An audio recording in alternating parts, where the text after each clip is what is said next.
सर्वत्र स्नानं कुरु तीर्थे सदा ॐ मधुकैटभविध्वंसि विधात्री वरदे नमः।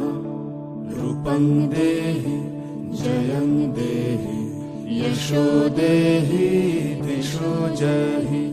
महिषासुरनिर्णाशि भक्तानां सुखदे नमः।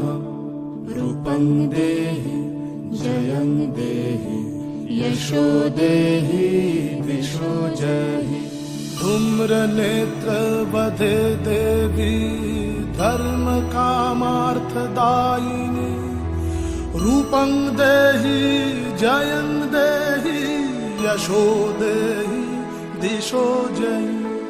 रक्तबीज वधे